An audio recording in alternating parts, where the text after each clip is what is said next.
웨슬리 회심 주간을 맞이하여 저에게 말씀을 증거하라고 해주셔서 감사합니다.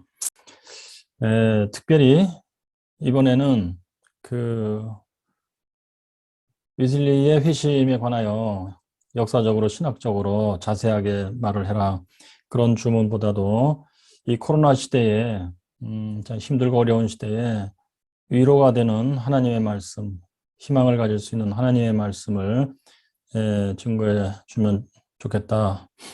그렇게 말씀이 있으셔서 거기에 방향을 맞추어서 말씀을 드리겠습니다. 물론 웨슬리의 회심도 더불어서 말씀을 드리겠습니다. 그러면 이제 제가 말씀드릴 그 내용이 크게 세 덩어리로 되어 있는데, 첫째는 그 예수님의 그 메시지의 핵심이 뭐냐 이거예요. 그것은 내가 다시 오리라. 너희들을 데리러 내가 다시 오리라. 거기에 핵심이 있다고 생각이 됩니다. 그래서 그 신약 성경이 다 거기에 그걸 목표로 삼고 증언이 되고 기록되고 이제 했다고 보이는데, 그것을 저도 한 1년여 전에 알게 됐습니다. 말하자면 어떤 우연한 계기예요. 그렇지만 그 내용을 뭐 전혀 모르고 있던 것이 아니고 알고 있었는데 1년 전에 알게 된 그것을 통해서 뭔가 이 새롭게 조립되는 부분들이 있었습니다. 새롭게 조립됨으로 훨씬 더 아구가 잘 맞는, 전체적으로 그림이 훨씬 더 아구가 잘 맞는 그런 그림을 얻게 된 것입니다. 거기에서 핵심은 그것입니다. 예수님이 내가 너희를 데리러 다시 올 것이다. 자, 그것이 첫 번째 부분이고요. 두 번째 부분은, 그러면 예수님이 다시 오셨을 때 우리를 데리고 가시는 건데, 거기에는 조건이 있다 이거예요. 거룩지 아니하면 주의 얼굴을 배울 수 없으리라. 히브리서 12장 14절의 말씀. 그거예요, 바로. 그것은 다른 말로 해서 구원입니다. 우리가 예수 믿고 죄사함 받고 거듭나서 거룩하게 살아가는 구원의 과정.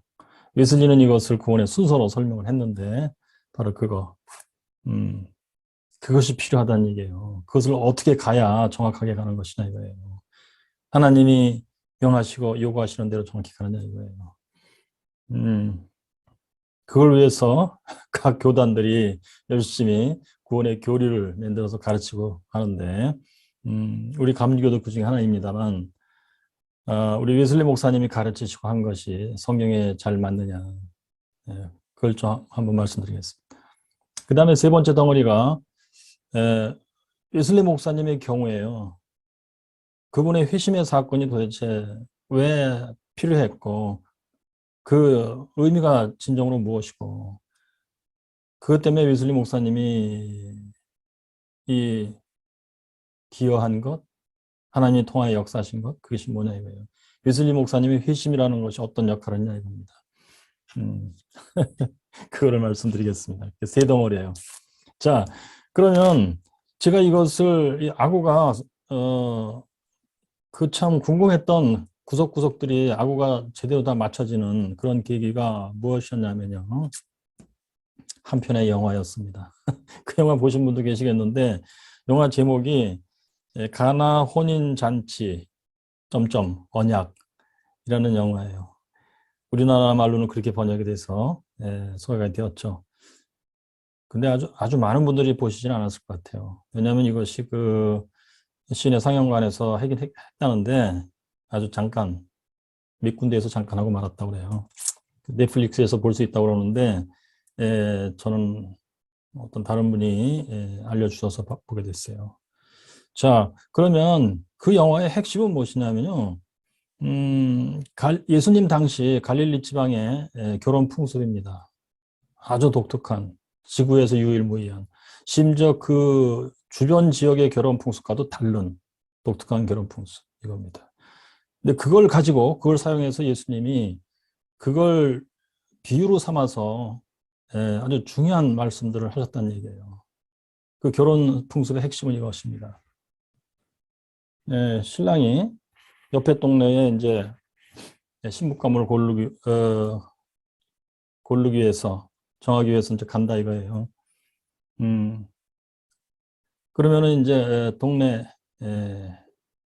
거기 위해서 이제 신랑과 같이 간 사람들, 특히 신랑 아버지 같이 갔고, 그 다음에 신부 측에서 또 신부와 친척들이, 식구들이 같이 나왔겠죠.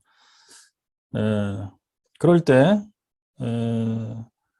먼저 신랑이 신부에게 선물을 주고, 그 다음에 돈을 줍니다. 신랑 아버지가 사실은.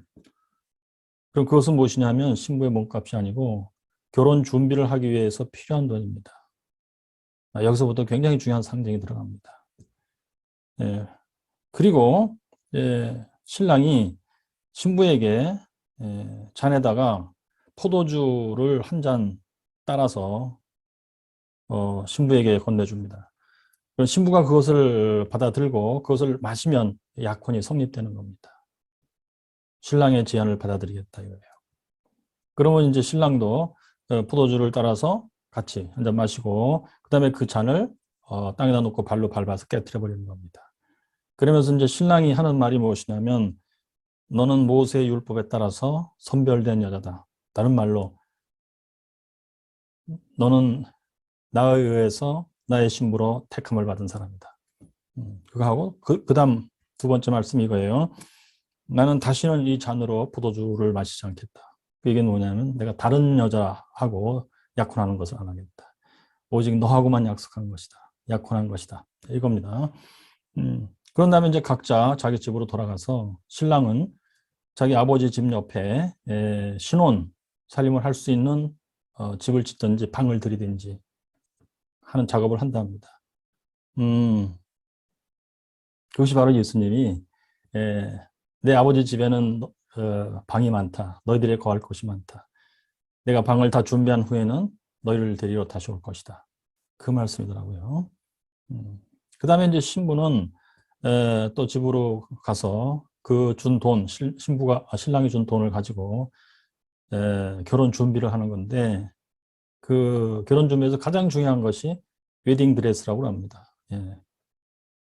들러리와 같이 이제 가서 다 옷감도 사고 사와서 드레스도 만들고 그런 겁니다.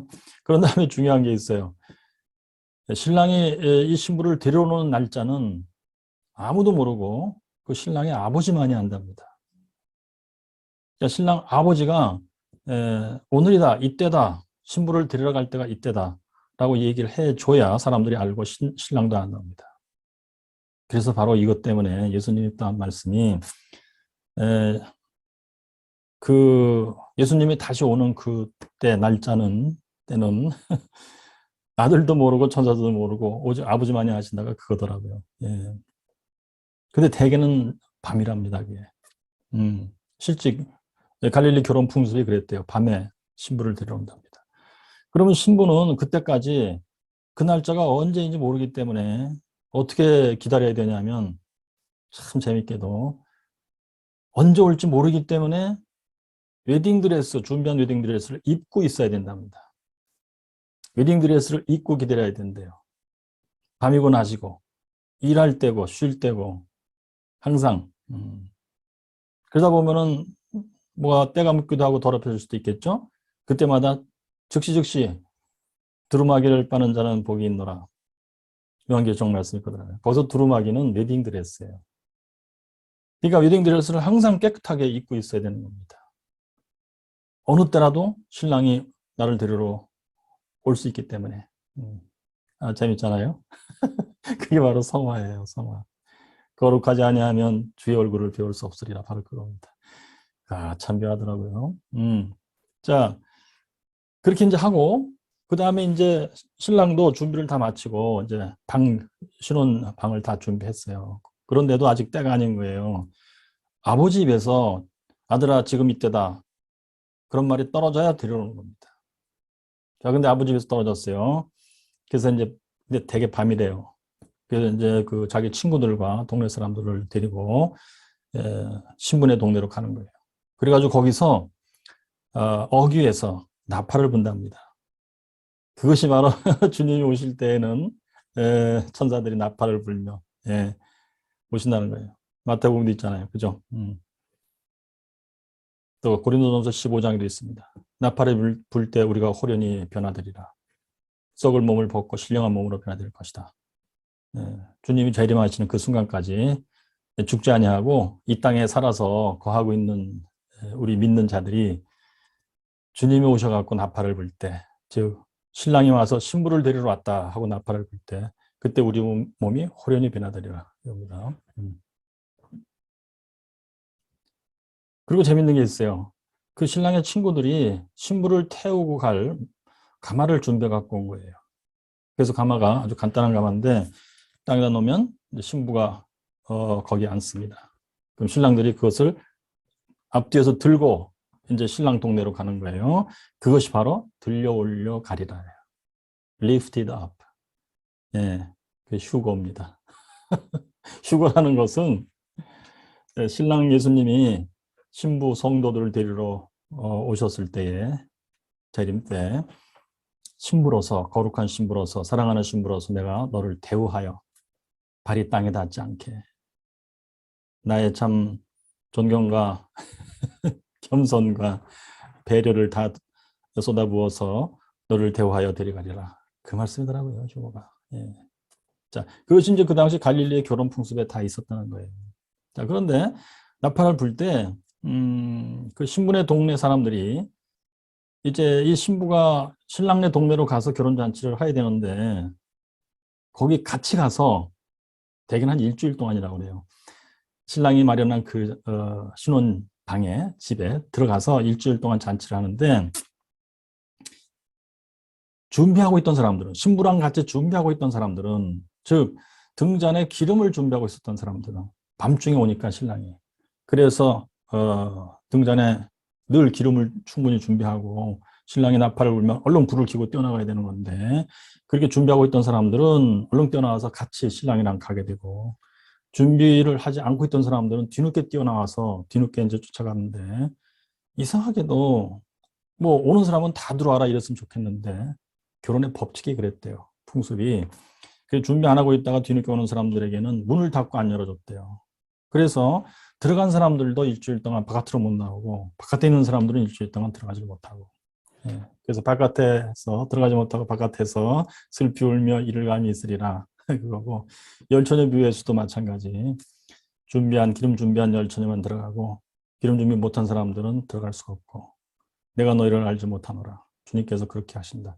그게 갈릴리의 결혼 풍습에 그대로 있었던 사실들이다 이겁니다. 그걸 가지고 예수님께서 설명하신 건데 이게 바로 하나님이 계획하고 계셨던 그거예요. 그렇게 이제 뭐 결혼 잔치라는 게 뭐냐 그렇다면 이제 신랑 예수께서 내가 너희들 있을 곳을 마련하면은 내가 너희를 데리러 올 것이다 하고 이제 데려가신 건데 그게 우리가 아주 흔히 자주자주 얘기하는 영생이라고 하는 것이죠. 새하늘과 새 땅이에요. 그러면 여기에 이제 지금은 이거 비유로서 예수님께서 말씀하시는 내용들을 여기저기 이렇게 들어있던 내용들이 이 갈릴리의 결혼 풍습을 가지고 생각해 보니까 아귀가 맞았던 거예요. 열처녀 비유도 뜻이 이런 거였구나. 그리고 나팔을 불 때 우리가 호련히 변화되리라. 그것도 그런 거였고 그것이구나. 그 다음에 두루마기를 빠는 자는 복이 있노라. 그것도 그렇구나. 웨딩드레스를 늘 입고 있어야 된다는 얘기구나. 그런데 입고 있다 보면 이렇게 때가 묻을 수도 있고 하니 그때마다 즉시 빠는 사람이 복되다. 신랑이 부르러 왔을 때 깨끗한 웨딩드레스를 입고 뛰어나가서 신랑을 맞이할 수 있으니 복된 사람이다. 겁니다. 이런 얘기들이 초대교회 사람들은 누구나 다 알고 있었다는 그거예요. 그래서 신약 성경의 처음부터 끝까지가 그 얘기란 말이에요. 누구나 다 알고 있었던 얘기예요. 구전으로 전해진 시기에도 이것이 구전으로 전해지면서 누구나 다 알고 있었고 예수 믿는 사람들은 또 문자로 기록될 때도 이런 뜻으로 계속 전해지고 기록되어서 오늘날 문자로 기록된 신약 성경을 볼 때 그것을 볼 수가 있다는 말씀입니다. 초대교회 교인들에게는 이것이 아주 중요한 구원의 내용이었어요. 그리고 구원이라는 게 뭔가를 이해하는 스토리였고 우리가 구원을 받기 위해서는 어떻게 해야 되는지를 말해주는 스토리였고 그렇습니다. 여기서 참 재밌습니다. 근데 이걸 가지고 묘하게도 신약 성경에 나와 있는 구원의 이치가 하나하나 다 맞춰서 기록됐다는 얘기예요. 즉 신랑이 와서 이제 신부한테 처음에 와서 약혼하자고 왔을 때 포도주 잔을 주기 전에 먼저 선물을 주고 돈을 준다. 네가 이걸 받아들이겠느냐 했을 때 받아들입니다. 그러면 그것이 무엇이냐면요. 이신칭이 중생이더라고요. 그리고 하나님이 주신 선물, 은혜예요. 값없이 주시는 은혜예요. 이것은 신랑이 너를 데리러 와서 준비한 신혼집으로 데려갈 때까지 네가 이것을 가지고 준비하고 있으라는 뜻이에요. 이것을 가지고는 충분히 준비할 수가 있는 거예요. 단지 정신 차려야 되는 건 뭐냐? 늘 웨딩드레스를 입고 신랑을 기다려야 된다는 사실. 그리고 이렇게 저렇게 일하다가 뭐 때가 뭐 흠이 묻으면 얼렁얼렁 빨아야 된다는 사실. 그리고 그 웨딩드레스를 입고는 동네에 어떤 다른 남자하고 데이트할 수가 없다는 사실이에요. 참 재밌습니다. 네. 참 신기하더라고요. 그리고 또 포도주. 이것은 이제 예수님의 몸과 피인데 예수님께서 이 떡은 나의 몸이라. 이 포도주는 나의 피라. 이런 것들이 다 뭐냐면 나는 너랑 약혼한 신랑이다. 네가 네 포도주 잔을 받았으면, 즉 나의 피를 네가 받았으면 너는 나랑 약혼한 신부다. 너도 다른 신랑을 봐서는 안 되고 나도 다른 신부를 또 다시 봐서는 안 된다. 우리 간에 서로 약속한 것이다. 언약이에요. 예. 그러면서 예수님 하시는 말씀이 이제로부터 최후 마지막 만찬에서요. 이제로부터 나는 포도에서 나오는 것을 입에 대지 않겠다. 그것이 그거예요. 포도주 잔을 깨트린 거예요. 다른 여자랑 나는 약혼하지 않겠다. 오직 너하고만 약혼한 것이다. 예수 믿는 모든 사람들에게 예수님이 이 말씀을 하시는 거라는 얘기죠. 예. 그래서 이제 제가 생각해 보니까 성만찬이라는 것은 우리가 어떻게 하다 보니까 성만찬 분위기는 장례식 분위기가 됐는데 그 중에 어느 한 요소를 생각하면 장례식 분위기처럼 할 수도 있어요. 즉, 뭐 예수님과 약혼한 신부인데 내가 사는 동안에 이렇게 저렇게 생화포에 때가 묻었다. 내 신랑 예수님을 쳐다볼 얼굴이 못 된다 내가. 맛이 뜨겁다. 이런 일들이 있을 수 있겠죠. 그럴 때 다시금 이 약혼식의 재현이랄까? 약혼을 계속 거듭해서 다시 하는 게 아니고 기억하는 거예요. 그래서 예수님이 나를 기억하라. 그것은 바로 내가 너랑 약혼했다는 사실 기억하라. 이건데 그때 참 회개하는 마음으로 뉘우치는 마음으로 부끄러운 얼굴로 할 때는 성만찬 분위기가 장례식 분위기 같을 수도 있긴 있어요. 그렇지만 원래는 그 본래는 약혼식이에요, 그게. 그래서 신랑께서 나한테 너는 내 것이라, 너는 나의 신부야. 그걸 확인해 주는 장면이고 신부인 우리는 예수님이 우리의 신랑, 약혼하신 신랑이다. 이제 곧 나를 데리러 오실 거다를 재확인하고 기억하고 하는 장면이에요. 이거 성만찬은 약혼식이에요, 약혼식. 예, 거룩한 약혼식이에요. 그 결혼을 신랑이 나를 데리러 와서 이제 우리가 결혼식으로 올릴 것이다. 영생으로 들어갈 것이다. 이것을 기대하는 그 기대로 충만한 약혼식이더라고요. 그럼 막 기쁨과 감사함과 황홀함과 막 이런 분위기로 해야 맞는데 우리가 모르는 사이에 장례식이 되어버렸어요. 예. 근데 이 사연을 알고 나니까 그렇더라고요. 그러니까 예수님의 마지막 만찬도 그래요. 이것이 내 몸이다 내 피다 다시는 내 포도에서 나는 걸 먹지 않겠다 이렇게 했을 때 이걸 모르면은 마지막이라는 느낌 때문에 굉장히 슬퍼요. 그리고 비장하고 장엄하고 그런데 그게 약혼식이라고 하는 시각으로 보니까 굉장히 기쁘고 황홀한 장면이었어요. 그겁니다. 예수님도 내가 포도에서 나는 걸 먹지 않겠다 할 때는 비장하게 슬픈 얼굴로 나는 이제 금시예요. 오랜 세월의 금시로 들어가는 거야. 이게 아니고 나한테는 너밖에 없다. 네가 유일하게 나의 약혼자다. 를 선언하는 그런 참 황홀한 순간이란 말이에요. 그렇습니다. 그래서 그런 시각으로 제가 그간에 이제 알고는 있었지만 알고가 잘 안 맞았던 것들을 그것이 맞춰진 것을 조금 말씀드리겠습니다. 첫째가 뭐냐면요. 자, 이것이 이제 첫 번째 단락입니다, 여러분. 말하자면은 신약 성경의 메시지의 핵심이 뭐냐 이거예요. 했을 때 우리는 한마디로 구원이라고 부를 수 있어요. 그런데 그 구원을 어떻게 우리가 조립을 해서 보느냐, 어떤 시각으로 보느냐에 따라서 완전히 달라집니다. 무수다양하게 나오는데 뭐 제가 이해한 대로 말씀을 드려보겠어요. 첫째가 예수님의 그 마가복음 1장 15절에 나오는 바 그거예요. 예수님이 첫 번째 외친 복음이랄까? 예. 때가 찼다. 하나님 나라가 가까웠다. 저도 이거 오랫동안 몰랐어요. 잘 몰랐어요. 뭐 신학교에서 이렇게 저렇게 많이 배웠죠. 근데 어느 순간에 제가 이 가나 혼인 잔치를 보기 전에 저는 이것을 이게 이거구나 라고 안 게 있었는데 그게 바로 그것입니다. 때가 찼다는 것은 하나님이 물질로 창조하신 이 피조 세계, 이 피조 세계는 시간의 흐름을 타고 이렇게 흘러가고 되어 있어요. 전지전능하신 하나님의 눈에 있어서는 시간의 흐름이라는 사실 없어요. 왜? 전지하신 하나님 안에는 영원부터 영원까지 소위 그 가운데 피조세계의 시작과 끝 그것이 한순간에 다 보이게 들어있단 말이에요. 그게 하나님의 전지죠. 그러나 사람의 입장에서는 시간이 흘러가게 되어 있어요. 적어도 이렇게 느끼게 되어 있습니다. 그런데 하나님께서는 일단 먼저 물질로 세상을 창조하셨다 이거예요. 그러면 창조된 세계가 시작이 됐고 흘러가요. 물질로 된 피조세계가. 그랬을 때 때가 다 찼다는 건 무엇이냐. 정해진 하나님께서 물질 세상을 창조하실 때 정했던 시간표에 있어서 끝에 다 왔다는 거예요. 물질 세상의 끝에 다 왔다는 거예요. 이제 하나님은 물질 세상을 폐지할 것이다 이거예요. 그래서 이것을 시대 경륜이라고도 부르죠. 조직신학에서는 dispensation.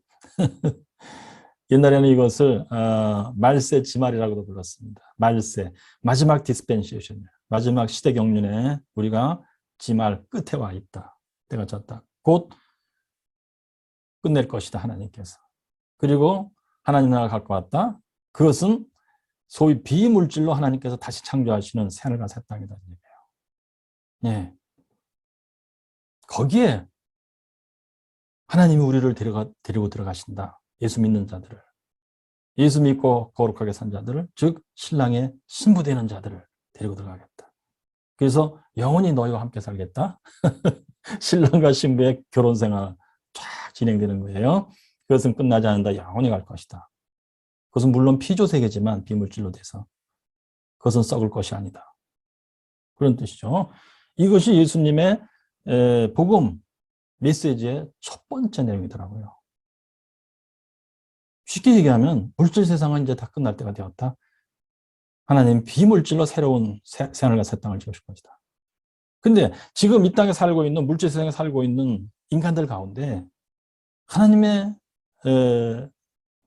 약속을 믿고 즉 새하늘과 새 땅을 하겠다 하는 약속을 믿고 하나님의 명령대로 죄를 버리고 거룩하게 산 자들은 그 새하늘과 새 땅에 데리고 들어가신다는 얘기다. 그러므로 누구든지 내 말을 듣고 이해하는 자들은 이제 내가 말하는 대로 따라오라. 그리하면 너희가 영생을 얻으리라. 이 말씀이더라고요. 예. 그래서 예수님이 하신 말씀 가운데 마태복음 6장에도 먹고 마시는 것으로 근심 걱정하지 말라. 이 얘기는 뭐냐. 인생살이 근심 걱정하지 말아라. 그 얘기 이전에 물질 세상은 곧 끝날 것이다. 그런 얘기고 먼저 하나님의 나라와 그의 의를 구하라. 하나님 나라는 비물질로 다시 지어질 새하늘과 새 땅이에요. 그리고 의롭게 산 자들이 그 새하늘과 새 땅으로 들어갈 것이다. 그리고 여기서 중요한 게 있어요. 그것을 알고 거기에 방향을 맞춰 살고 거기에 시각을 맞춰서 살고 거기에 나의 입장을 놓고 사는 사람들은 지금 물질 세상에 살고 있을 때에 환난 공고함, 핍박과 기근과 적신과 위험과 칼, 로마서 8장에 나오는 말씀. 인생은 그러해요. 예. 그러한 인생살이에서도 능히 이기며 살 것이다. 아버지 하나님이 이러한 것은 더하여 주실 것이다. 그런 말씀일 것이라고 생각이 돼요. 그리고 여타의 이제 천국은 이러하니 하는 말씀이 다 거기에 초점이 맞춰져 있어요. 열처녀 비유도 그렇고 그렇습니다. 최후의 만찬 때 하신 말씀도 그렇고 그렇습니다. 자, 그 다음에 참 아주 중요한 게 있는데요. 예수님이 이제 십자가에 달리시고 부활하셨는데 그 부활하시고 나서 스토리들이 비교적 길어요, 사실. 뭐 주님이 부활하시고 40여일 동안 이 땅에 있으시면서 제자들과 같이 뭘 보여주셨다 이건데 무엇을 보여주실까? 저는 별로 신경 안 쓰고 오랜 세월 지냈어요. 말하자면 예수님은 죽으신 게 아니다. 다시 사셨다. 그것을 대단히 강조해서 배웠는데요. 그리고 지금은 승천하여 하나님 우편에 계신다 이랬는데 그러니까 예수님은 뭐 다른 여타의 공자 맹자처럼 뭐 죽어서 무덤에 묻힌 건 아니다. 다시 사셨다 유일하게. 그러니까 그 예수 그리스도를 믿는 우리가 진짜 하나님을 믿는 것이다. 뭐 이런 식으로 주로 배웠어요, 교회에서. 틀린 거 아닙니다. 맞습니다. 그러나 거기에서 우리가 신약 성경의 그 기록의 초점이 뭔가, 뭘 강조하고 있는가, 그것을 우리가 제대로 눈치를 챈다면 좀 더 각도가 다른 얘기가 됩니다. 무엇이냐면 이거예요. 네, 첫째, 제가 이제 제 스스로 놀란 것은 이거예요. 요한복음 20장에서, 마리아가, 결국 주님이 없어요. 무덤에 없어요. 그래서 뒤를 돌아봤더니 동산지기 같은 사람이 있어갖고, 당신이 우리 주님의 시신을 치웠으면 나한테 말하단다. 내가 그분을 모시고 가겠다. 뭐 기름을 바르겠다 이런 뜻 같아요. 그랬더니 그분이 마리아야라고 불렀어요. 그랬더니 대번에 주님인 줄 알아보고 라보니요 불렀어요. 선생님 그랬어요. 그랬더니 주님이 가서 알려라. 그리고 나를 만지지 말아라. 아직 내 때가 아니다. 여기에 의미심장하게 들어있는데요. 첫째, 이게 부활하신 예수님이에요. 부활하신 예수님은 그러니까 전에 십자가에서 죽으시고까지 얘는 물질의 몸이에요. 우리랑 똑같은. 그런데 부활하셨을 때는 비물질의 몸이에요. 그럼 뭘 얘기하는 거냐 이것은 하나님께서는 지금까지 물질로 피조 세계를 창조해서 만들어서 지금까지 왔다는 얘기고 이것은 때가 찼다는 건 얘기고 이제 곧 하나님 나라가 임할 것이다. 비물질로 새하늘과 새 땅을 하나님이 다시 창조하시고 운영하신단다.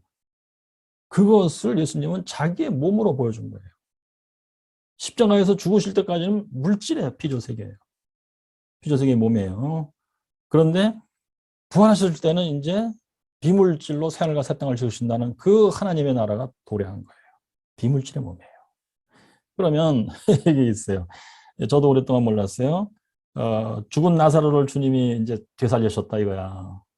이것도 부활이고 예수님의 부활도 부활이고 이거 같은 건가? 했는데 제가 이걸 알고 알았어요. 나사로의 부활은 여전히 죽었다가 살아나서도 썩을 몸이에요. 그래서 진정한 의미의 부활이 아닙니다. 예수 그리스도의 죽은 자도 살리시는 능력을 보여주시는 사건이었어요. 근데 예수님의 부활은 그게 아니에요. 새하늘과 새 땅을 확실히 알게 해주시는. 그래서 이제 제자들이 그 부활하신 예수님에 대해서 여러 가지 체험들을 하게 되는데요. 또 그 중에 하나가 뭐냐면 이제 엠마오 제자들의 스토리예요. 뭐 몇 시간이나 부활하신 주님과 제자가 이 두 제자는 12제자 중에 속한 사람은 아닌 것 같은데 뭐 보니까 예수님에게 굉장히 기대를 걸었던 추종자였던 것 같아요. 근데 몇 시간씩 얘기를 하면서 이제 길을 가는데 못 알아봤어요, 주님을.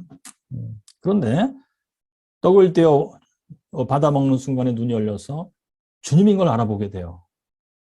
그런데 그 순간에 곧 주님은 사라지게 돼요. 이게 바로 비물질의 몸의 특징이에요. 참 신기합니다.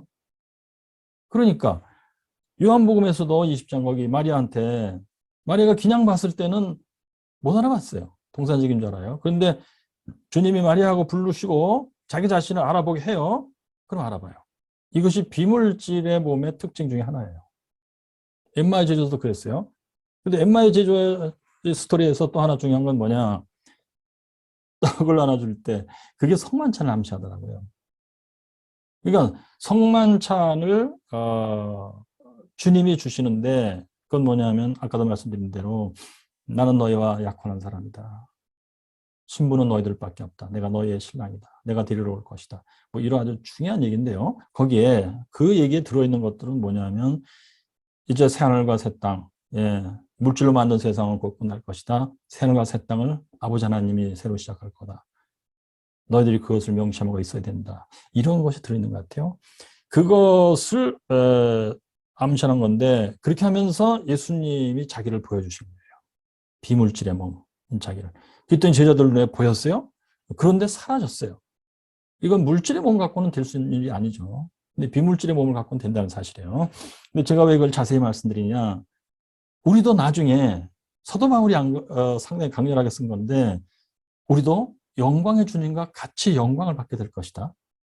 지금 예수님 승천하여 하나님 우편에 계신 영광의 존재, 비물질의 몸을 갖고 계신 부활의 몸을 갖고 계신 예수 그리스도와 같은 그 영광의 몸, 부활의 몸을 우리도 갖게 될 것이다. 그러니까 우리가 새하늘과 새 땅에 들어갔을 때 모습이 뭐냐? 비물질의 몸을 가진 존재로서 우리가 살게 된다는데 어떻게?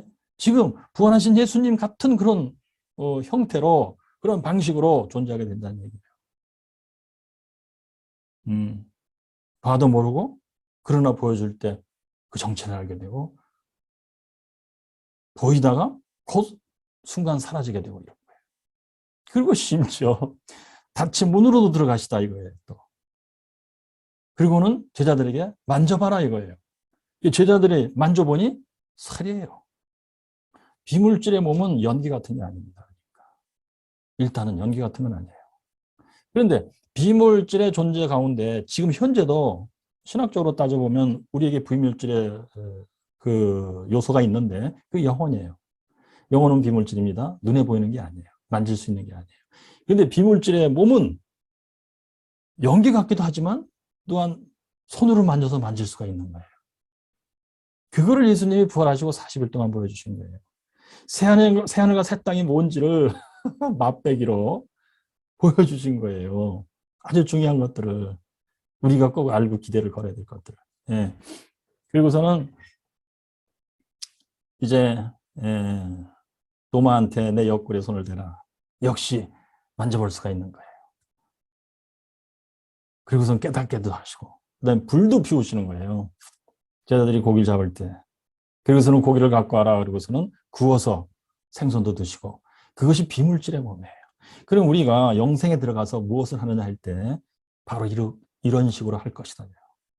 물론 생선을 구워 먹고 할 때는 예수님은 부활하신 몸으로서 아직은 있는 물질 세상이니까 뭐 생선도 구우시고 불도 피우고 하셨겠지만 이제 물질을 피하시고 비물질의 새하늘과 새 땅을 만드신 후에는 어떤 식으로 할지 모르겠지만 저는 오랫동안 막연하게만 알았듯이 무슨 먼지 같은 뭐 연기 같은 공기 같은 그런 건 아니에요.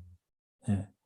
근데 이 사실을 초대교회 교인들이 아주 굉장히 진지하게 알고 있었다는 사실을 어디 있냐면요. 여기 이제 빌립보서 3장 21절이에요. 그가 만물을 자기에게 복종케 하실 수 있는 자의 역사로 만물을 자기에게 복종케 하실 수 있는 자의 역사. 이것이 바로 아버지 하나님의 역사예요. 아버지 하나님이 만세전에 계획하고 계셨고 아버지 하나님이 물질 세상도 창조하시지만 물질 세상을 폐지하시기도 하고 비물질로 그 다음 창조 세계를 만드시기도 하고 그런다는 얘기예요. 만물을 자기에게 복종케 할 수 있는 자의 역사로 우리의 낮은 몸을 현재 물질의 몸이에요. 몸을 자기 영광의 몸의 형체와 같이 변케 하시리라. 여기 자기는 그리스도죠. 그 영광의 몸, 이게 바로 부활의 몸이에요. 같은 형체로 같은 부활의 몸을 갖도록 변화되게 그렇게 하실 것이다. 이것이죠. 네, 이것을 이제 신약성경 여기저기에 써 있는데요. 예컨대 사도 바울 같은 경우는 이것을 고린도전서 15장에 썼습니다. 그래서 부활의 몸은 무엇이냐 했을 때 지금 우리가 이 땅의 몸을 입고 있는 것이다. 땅의 몸이 있다면 하늘의 몸이 있는 거다. 반대말에 땅과 하늘의 몸이 있다. 지금 현재 우리 몸은 썩을 몸이다. 그렇다면 반대로 썩지 않을 몸이 있다. 그 다음에 이 욕된 몸이 있다. 그렇다면 우리에게는 신령한 몸이 있는 것이다. 이 두 가지를 대비시켰어요. 이게 다 하나님의 창조물이에요. 썩을 몸, 썩지 않을 몸도 결국 하나님이 썩을 몸으로 만드신 건 아닌 건데 창세기 3장에서 아담의 범죄로 인하여 썩을 몸이 되었다. 이런 식이죠. 그런데 하나님께서는 이제 비물질로 새로운 세상을 지으신다. 그렇게 된다면 우리가 거기 예수 믿는 자들이 거기 들어가서 살 건데 우리가 비물질의 몸을 입을 것이다. 예, 썩지 않을 몸, 신령한 몸. 예. 이게 초대교회 교인들의 믿음이었단 말이에요.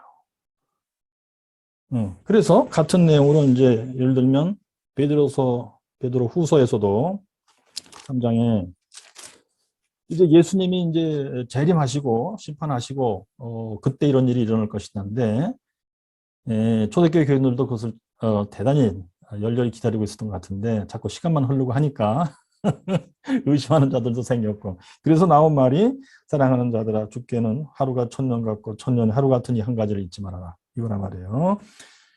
그러면서 곧 오신다요 주의 날이 도적같이 오리니 그때는 하늘이 큰 소리로 떠나고 체질이 뜨거운 물에 풀어지고 땅과 그 중에 있는 모든 일이 드러나리로다. 이것이 물질 세상의 피지예요. 이 모든 것이 이렇게 풀어지리니 너희가 어떠한 사람이 되어야 마땅하뇨 이거죠. 두루마기를 빠는 자가 복이 있다.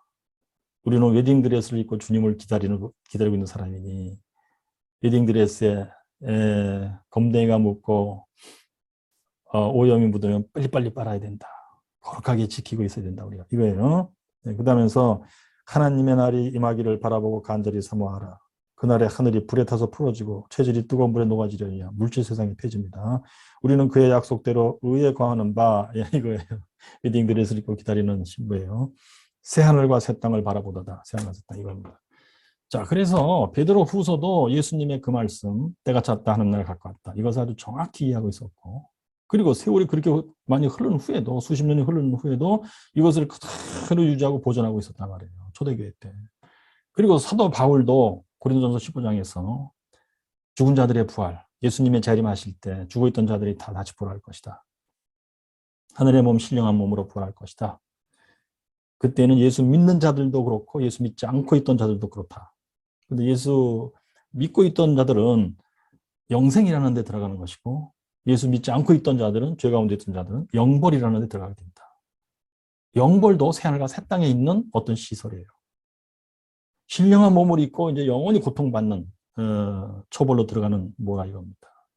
이것이 초대교회 믿음이었었어요. 그러니 이제 참 그래서 저는 그렇구나. 부활하신 예수님이 40일 동안 보여주신 게 바로 이거였구나. 새하늘과 새 땅을 미리 보여주신 거고 우리가 이제 예수님 재림하셨을 때 부활의 몸을 입고 신령한 몸을 입고 영생에 들어간다 할 때 그 몸의 상태가 무엇인지를 40일 동안 보여준 거예요. 그냥 연기 같은 것이 아니다. 공기 같은 게 아니다. 그것은 묘한 것이다. 아직까지 지금까지 우리가 체험해본 바가 없는 무슨 몸이에요. 우리 자신이 영혼을 가진 존재여 비물질이라고 하는 영혼을 갖고는 있지만 그것은 몸은 아니에요. 그것은 눈에 안 보이는 거예요. 그야말로. 그러나 비물질의 몸은 눈에 보이기도 하고 보이지 않기도 하고 이것은 현재 물질 세상의 어떤 물리적인 뭐의 제약을 받지 않는 뭐예요. 참 신기합니다. 초대교회 교인들이 그것을 그렇게 믿었고 그것을 기다리고 있었다는 얘기예요. 자, 그래서 이제 사도 바울도 다메섹 체험이라는 게 핵심적으로 무엇이냐면 그리스도인들 잡으러 갔는데 갑자기 예수님이 나타나셨다. 그래서 이 사람이 은혜를 입고 선교사가 되었다. 이 정도 스토리가 아니더라고요. 무엇이냐면 그 사도행전 9장 자체에는 이 말이 안 나오지만 결국 사도행전 전체 스토리나 바울의 서신 전체의 내용을 볼 때 다메섹 도상에서 바울에게 나타나셨던 이 영광의 존재 예수 그리스도예요. 부활하신 그리스도, 승천의 하나님 우편에 계신 그 그리스도예요. 부활의 몸을 가지신 그리스도인데 그때는 뭐냐 하면은 광채를 뿜어내며 소리를 발하며 하는 그거예요. 여러분 그랬을 때 사도 바울에게 주어진 메시지의 핵심은 무엇이냐면 바울아, 너도 나처럼 영광의 존재가 될 것이다. 그겁니다. 예, 이 메시지를 글을 제법 괜찮게 해석하신 글이 있는데 저도 그분의 글을 읽고 알았어요. 그분이 바로 김세현 박사님. 김세현 박사님의 박사 논문에 그 얘기를 썼어요. 다메섹 사건의 핵심 메시지는 그것이다. 예수 그리스도가 바울아 너도 나와 같이 영광의 존재가 될 것이다. 예. 그때 사도 바울이 예수 그리스도 십자가와 부활과 승천과 영광 가운데 계신 그리스도를 만났으니 예수 믿고 죄사함 받으며 거듭난 사람이 된 거예요. 눈은 멀었어요. 근데 빛이 너무 강렬해요. 그랬을 때 이제 주님이 아나니아를 보내서 안수하라. 그 사람은 내가 쓸 도구다. 안수했어요. 사도행전에서는 하나님이 주님이 보내신 사람이 안수하면 성령의 세례를 받느니라 그런 이치인데 그래서 사도 바울이 성령 세례를 받고 눈에서 비늘이 떨어지고 밥을 먹고 힘을 차리고 이제 회당에 나가서 전한 말씀이 예수는 하나님의 아들이시다. 그리고 예수는 그리스도다. 예수님이 바로 메시아다. 그걸 이제 전하기 시작한 것이죠. 자, 여기서부터 이제 저희 이제 두 번째 달리가 말씀드리겠어요. 우리가 이 하나님의 계획은 진짜 기차의 시간표예요. 내가 그 기차를 타든 말든, 내가 기차를 뭐 놓치든 말든 기차는 시간표대로 가는 거예요. 즉 사실입니다. fact. 과거, 현재, 미래의 fact. 하나님이 만세전에 정하신 fact예요. 그것은 내가 바꿀 수가 없어요. 나랑 상관도 없어요, 사실. 그런데 하나님께서는 하나님이 정하신 이 fact에 나를 집어넣으려고 하시는 거예요. 집어넣으려고 하실 때는 하시는 첫 번째 말씀이 그래요. 내가 갖고 왔다. 하나님 내가 갖고 왔다. 회개하고 복음을 믿으라. 그러면 회개하고 복음을 믿는 게 구체적으로 어떻게 하는 겁니까? 했을 때 그것이 바로 구원론이라고 부르는 그것으로 정리되는 기타란 얘기예요. 어떻게 보면 복잡하기도 해요. 그런데 간단한 얘기는 이것입니다. 아주 쉽게 말씀드리면 이신칭이 중생 성화입니다. 그래서 기독교는 뭐 교파를 불문하고 그 구원론을 아주 간략하게 요약해서 얘기한다면 회개하고 예수를 믿음으로 죄사함 받고 의롭다함을 받으며 이신칭이 거듭나서 거룩하게 살아가는 거예요. 평생을. 그리하면 이제 마지막 순간 그리스도 재림하실 때 영화롭게 되리라. 영생으로 들어간다. 이렇게 된 것이죠. 자, 그러니까 우리가 이제 부활의 몸을 지구상에 살았던 모든 인생들은 다 부활의 몸을 입을 수밖에 없어요. 예수 믿었던 안 믿었던 이게 중요합니다. 예수 믿은 사람만 부활의 몸을 입는 게 아니에요. 왜냐하면 이것도 자연의 이치 비슷한 건데 고린도전서 15장에 보니까 예수님이 재림하시면 이제 하나님 아버지께서 정서와 권세와 능력을 그리스도의 발 아래 굴복시키시고 이제 깨트려 버리신다. 그리고 마지막 멸망당할 원수는 사망이다. 그거에 바로 사망이라는 것이 destroyed, 파괴돼서 없어지는 거예요. 그러면 그때까지 죽음 밑에 눌렸던 모든 인생들이 다시 되살아나는 겁니다. 그것이 죽은 자들의 부활입니다. 그때는 이제 이미 여기 우리 베드로 후서 3장에서 봤습니다만 물질로 된 세상은 다 폐지해버리고 없어져 버린 거예요. 예, 그래서 우리가 부활했을 때 몸은 다시 물질의 몸을 입을 수가 없어요. 물질의 몸을 입는 게 아니고 다 비물질의 몸을 입게 되는 것입니다. 그것이 부활의 몸입니다. 지구상에 살았던 모든 인간들이, 죽었던 인간들이 되살아날 때. 예. 심지어는 바울의 말이 내가 비밀을 말하노라 하면서 우리가 주님이 재림할 때 다 죽을 것이 아니다. 그러니까 그 얘기는 뭐냐면 우리가 했을 때는 뭐 지금 우리가 바울 및 우리 동료들이 그런 정도가 얘기가 아니고 무릇 인간들이라고 볼 수 있어요. 넓게 잡아서. 지구상에 무릇 인간들이 거하고 도로다니고 하는 그때 예수님이 재림하실 것이라는 얘기예요. 그때 나팔이 울릴 것이다. 그때 나팔 소리와 더불어 우리가 호련히 지구상에 여전히 거하고 있던 예수를 믿는 자든 믿지 않는 자든 호련히 우리 몸이 변화될 것이다. 신령한 몸으로. 그게 부활의 몸이에요. 자, 그런데 그 부활의 몸을 입은 존재들이 영생으로 가든지 아니면 영벌로 가든지 둘 중에 하나라는 얘기입니다. 신약 성경 얘기가. 그러므로 이제 예수님 말씀도 회개하고 복음을 믿으라. 가급적 내 말을 듣고 따라오는 사람들, 예, 따라오라. 그러하면 너희들이 영생으로 들어갈 것이다. 그게 예수님의 메시지예요. 예수님의 요청이고 간청입니다. 근데 그 말을 듣지 않는 자들은 결국 예수 믿는 것이 아니고 뭐 그 바깥에서 살게 되므로 죄 가운데 산다 이렇게 표현하죠. 그러므로 예수님 재림하실 때 부활의 몸을 입게 되는 건데 죽어 있었던 살아 있었던 부활의 몸을 입고 영벌로 가게 된다 하니 그것은 재앙 중에 재앙이다 이렇게 되는 겁니다. 더 이상 소멸되는 게 아니에요 이제. 더 이상 기회가 바뀔 기회가 있는 게 아니에요 이제. 그래서 엄청난 재앙이라는 얘기죠. 자, 그런데 그렇다면 예수 믿고 회개하고 복음을 믿으라 했어요. 예수 믿을 때 이제 구체적으로 어떻게 하는 거냐 했을 때는 좀 아까 말씀드린 대로 회개와 이신칭의와 중생과 성화와 그런 것입니다. 자, 그러면 말이죠. 우리 이제 도대체 예수 믿는다는 게 도대체 뭐냐 했을 때 아주 간단히 말씀드리겠어요. 회개라고 하는 것은 지금 이 앞에서 말씀드린 것과 이제 같이 연결시켜서 우리가 듣는다면 이 물질 세상이 다다. 이렇게 생각하고 사는 거예요. 그러니까 물질 세상에서 살 때 가급적 뭘 누리면서 살기를 원하죠. 잘 되기를 바라요. 사실 물질적으로 잘 되기를 바라요. 그것을 성경용어로서는 풍요라고 부릅니다.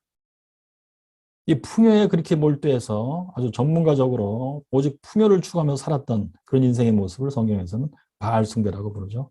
우상 숭배라고 부릅니다.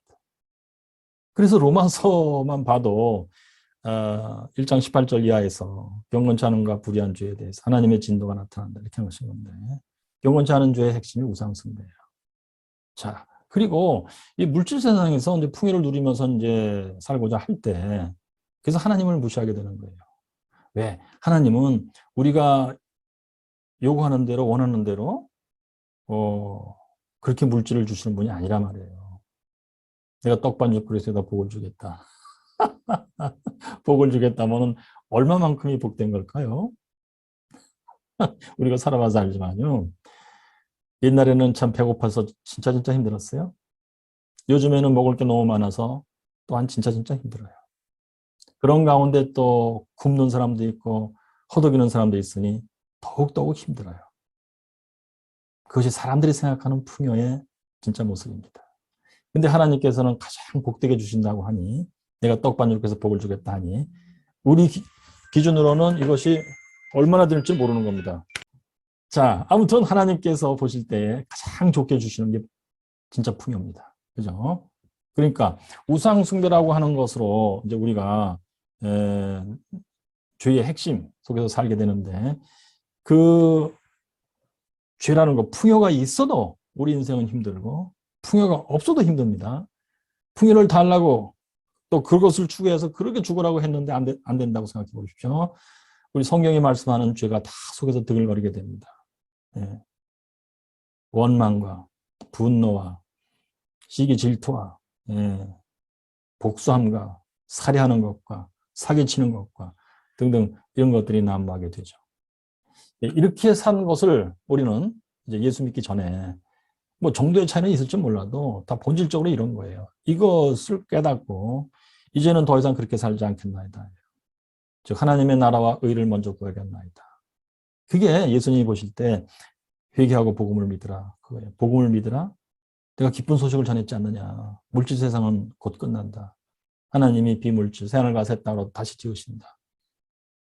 거룩하게 사는 자들을 하나님이 데리고 들어가신단다. 예, 그것을 받아들이는 거예요. 그것을 믿는 거예요. 그것을 진짜 기다리게 되는 거예요.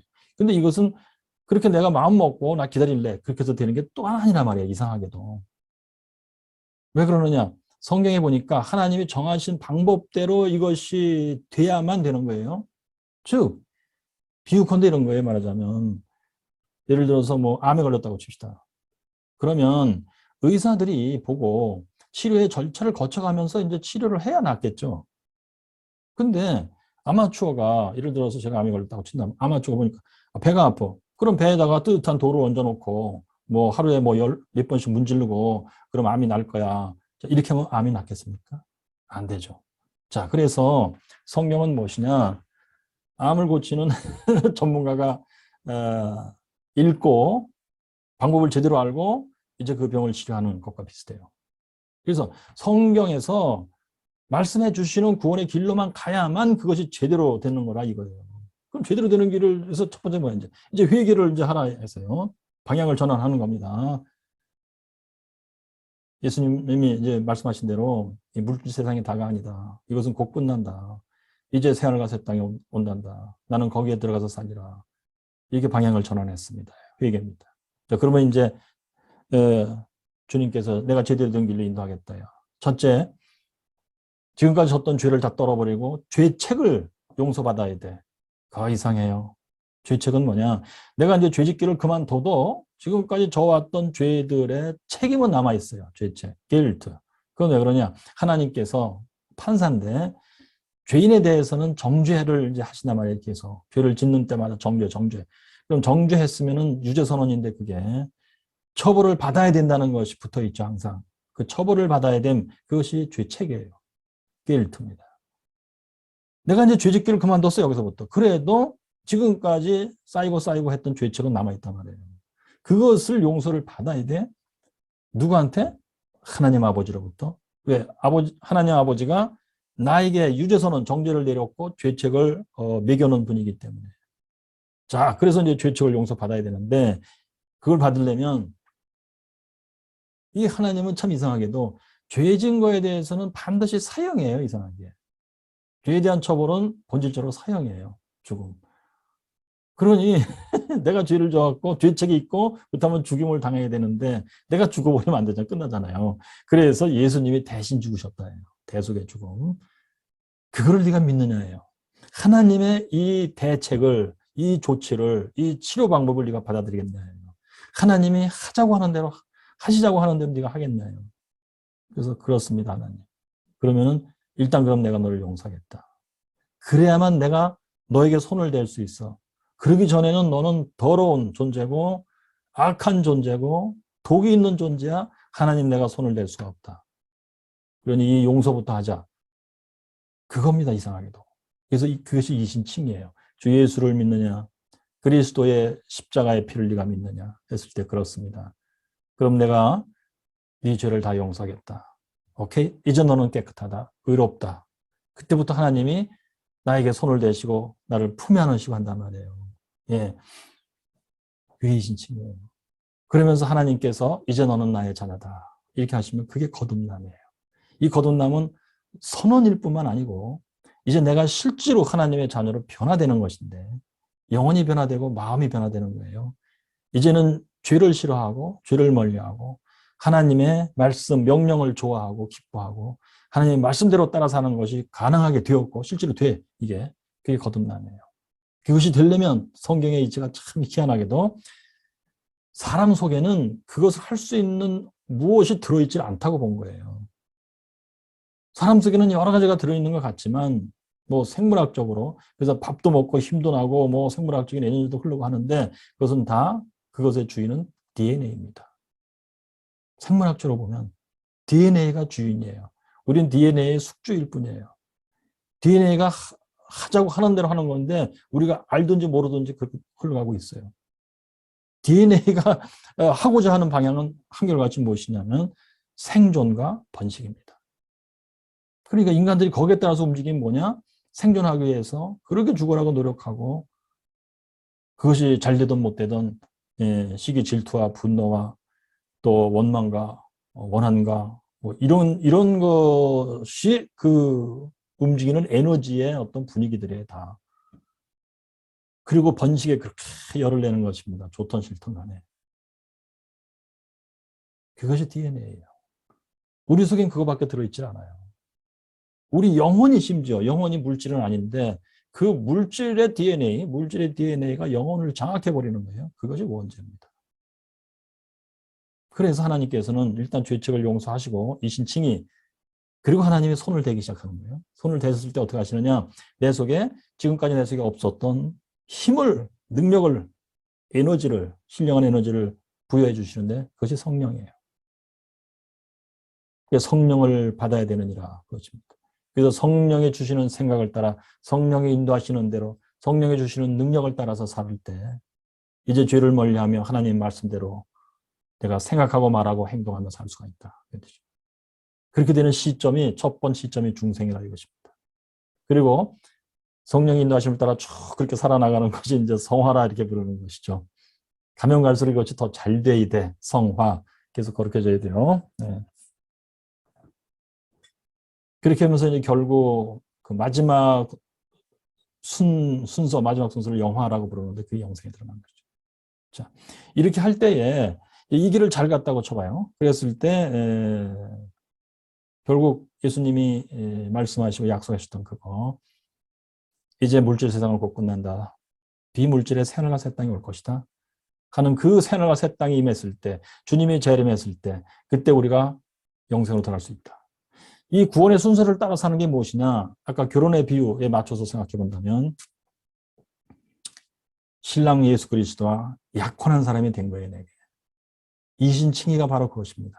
약혼의 순간이고 이신칭의 했을 때 주님이 내가 다시는 이 포도주잔으로 다른 여자랑 포도주를 마시지 않겠다. 너하고 내가 약혼한 것이야. 너는 내 것이다. 나는 네 것이고 약속을 하는 게 언약이에요. 이신칭의가. 그리고선 포도주잔을 발로 깨뜨리는 거예요. 그러면 그때부터는 이제 바꿀 수가 없어요. 나는 그리스도의 것이에요, 이제. 거기에 맞춰서 살아야 돼. 그리스도의 신부로. 그래서 늘 웨딩드레스를 입고 살아야 돼요. 밤이고 낮이고. 쉴 때도 밥 먹을 때도 일할 때도 웨딩드레스를 입고. 우리는 그래서 예수 믿으면 일상생활을 살 때 그리스도인으로서 웨딩드레스를 입고 사는 거와 똑같아요. 불편하죠? 일할 때 웨딩드레스를 입고 해야 된단 말이에요. 왜? 반일을 하고 있는데 신랑이 나를 데리러 와. 그때 웨딩드레스를 집에 놓고 나는 반일하는 작업복을 입고 있었다. 그럼 난리 나는 거예요. 작업복 입은 채로 가야 되는 거야? 말이 안 된다고 생각했어요. 그래서 웨딩드레스를 입고 반일을 해야 돼요. 그것이 그리스도인의 모습이라. 그래서 일상생활을 할 때 그리스도인의 모습으로 신랑 예수의 신부로 산다는 것은 사실 대단히 불편합니다. 그런데 그렇게 할 때의 핵심은 무엇이냐면은 웨딩드레스를 빠는 자가 복되다. 웨딩드레스를 입고 신랑을 기다리는 자가 복되다. 신랑이 언제나 또 올 수 있다 했으니 거기에 신실한 사람이에요. 거기에 착실한 사람이에요. 오직 아버지 하나님의 눈에 들기를 원하고 그리스도, 신랑 예수 그리스도의 눈에 들기만을 원하는 사람이에요. 그것이 구원의 순서에 있어서 가장 중요한 핵심입니다. 자, 그러한 사람들을 예수님은 먹고 마시는 것으로 근심 걱정하지 않는 사람들, 먼저 그의 나라와 의를 구하는 사람들, 열처녀 중에서 기름을 준비하고 신랑을 기다리는 사람들, 낮이고 밤이고 자다가도 혹시 나팔 소리가 들리나 해서 자다가도 깨고 자다가 깨도 이런 식으로 하는 사람들. 그렇습니다. 예. 이 세상에서 그러니까 약혼한 신부가 이제 신랑이 데리러 가면 신랑 마을로 가야 되는 거예요. 신랑과 같이 살아야 돼요. 근데 그 마을에 사업을 벌여놓고 여러 가지 뭐 땅도 사고 가게도 만들어 놓고 막 이랬어. 근데 신랑이 부르러 왔을 때 기쁜 마음으로 다 버리고 갈 수가 있겠어요? 안 되잖아요. 그래서 성경에서는 이 세상과 짝하지 말아라. 이 세상은 잠시 잠깐이다. 곧 끝난다. 그런 것입니다. 자, 참 그래서 2000년 기독교 역사에서 이 비밀을 알고 있는 사람들은 그러고 살았더라고요, 진짜. 예, 이 세상은 잠시 잠깐이에요. 이곳은 내가 있을 곳이 아니에요. 그것이 약혼한 신부의 생각이야. 신랑을 기다리는 사람의 생각이에요. 나의 주소는 하늘에 있어요. 나의 주소는 이미 신랑의 집에 있어요. 예. 신랑이 날 데려올 거야, 이제 곧. 자, 그러니 우리가 구원의 순서를 얘기하면서 이제 그 영적인 이치가 그대로 있는데요. 그것을 뭐 이 짧은 시간에 다 말씀드릴 수는 없겠고 핵심적인 분위기만 말씀드리면 그렇습니다. 자, 그러면 이제 이 구원의 순서를 가게 될 때 세 번째 단락에 이제 요한 웨슬리. 요한 웨슬리를 통해서 우리가 알 수 있는 그 진리의 핵심이 무엇일까? 그것만 잠깐 말씀드리겠습니다. 한마디로 말씀드려서 성령의 증언입니다. 5월 24일, 1738년 5월 24일 웨슬리의 회심 체험은 그 핵심이 성령의 증언입니다. 로마서 8장 16절에 있는 바 성령이 우리 영과 더불어 우리가 하나님의 자녀라고 증언하신다. 그겁니다. 그것을 이제 웨슬리는 이제 해석하기를 성령의 증언은 어느 때 있느냐 했을 때 이신칭이 받는 그 순간에 있어요. 예. 받는 순간에 있어요. 그때 하나님이 나를 자녀로 삼으시는 거예요. 그러면 성령이 즉시적으로 나한테 와서 증언하시기를 너는 하나님의 자녀라 하고 증언하시는데 이것은 눈으로 안 보이고 귀에도 안 들리는 거예요. 비물질인 영혼에 알게 하시는 성령님의 역사예요. 그런데 이것은 어떤 사람들은 표현하기를 녹음도 안 되고 귀에도 들리지 않는 음성이지만 온 우주를 울리는 그런 음성이다. 마음의 감동이 너무 커서 가슴이 뻐개질 것 같아. 이런 사람도 있고요. 또는 모든 사람은 다 그런 건 아니에요. 성령의 증언의 체험이 사람마다 다 각양각색인데 그 핵심은 무엇이냐면 나는 이제로부터 하나님이 사랑하시는 하나님의 자녀다 라는 확신입니다. 그래서 예수님은 표현하기를 성령의 증언을 받았을 때 뭘 보고 아느냐 했을 때에 내가 거룩하게 되었다, 훌륭하게 되었다는 둘째, 셋째 문제예요. 그 뒤에 따라와요. 먼저는 무엇이냐면 이것입니다. 행복이라고 한마디로 표현하는 것인데 묘사가 이렇게 되어 있어요. 풍랑과 경랑이 잠들고 성령이 나한테 증언했어요. 너는 하나님의 자녀라 했어요. 내가 그것을 느꼈어요 지금. 그랬을 때는 나의 그 영혼의 느낌이 풍랑과 경랑이 잠들었다. 기분 좋은 고요가 있다. 그리고 내 영혼이 그리스도의 품에 안겼다는 안도감이 있다. 나의 모든 허물이 덮음을 받았다. 라는 죄책의 덮음, 용서 받았다는 만족감이 있다. 그래서 만족감은 확신이에요. 이것을 웨슬리는 한마디로 행복이라고 표현했어요. 자, 그러면 그 행복의 핵심은 뭐냐? 하나님이 나를 사랑하시되 진짜로 사랑하신다를 확신한 거예요. 그러면 그 순간에 내가 평생에서 처음으로 이것을 느꼈고 처음으로 내가 그래서 즉각적으로 거의 뭐 직관적으로 본능적으로 내가 하나님을 사랑하게 된다 그래 있어요. 하나님이 나를 사랑하시니 내가 하나님을 사랑합니다. 주님이 나를 사랑하시니 내가 주님을 사랑합니다. 이렇게 되는 거예요. 내가 평생에 처음으로 진정으로 하나님을 사랑하게 됐어요. 그것을 중생이라 이렇게 부른다 이겁니다. 그래서 성령의 증언은 칭의받고 이제 교리적으로 따지면 이렇게 되는 거예요. 용서와 용납이라고 표현해요. 용서, 죄책의 용서, 용납, 자녀로 받아들여 주심. 그때 성령의 증언을 받고 하나님이 나를 사랑한다를 깨달은 자, 하나님을 사랑하게 돼. 이것이 중생. 그래서 성령의 증언 다음에 중생이 뭐예요? 그럼 중생하면 성령님이 다시금 또 하나는 중생이 뭐예요? 이제 너는 거듭난 하나님으로부터 난 사람이야, 하나님의 자녀야 이렇게 되는 겁니다. 칭의받고 하나님의 자녀가 되고 중생하고 하나님의 자녀가 되고 이것을 성령이 증언해 주시는데 이거는 거의 한순간이에요. 하나님 하시는 일로서는 한순간이에요. 하나님은 피조물 물질이 아니기 때문에 시간이라는 차원이 없어요. 하나님은 사실. 그런데 피조 세계에서 하는 의를 데리고 하신 즉 우리 자신이 느낄 때는 성령의 증언을 느낄 때는 사람마다 달라요. 어떤 사람은 1분, 2분, 3분, 어떤 사람은 5분, 어떤 사람은 10분, 어떤 사람은 하루 종일. 그런 식입니다.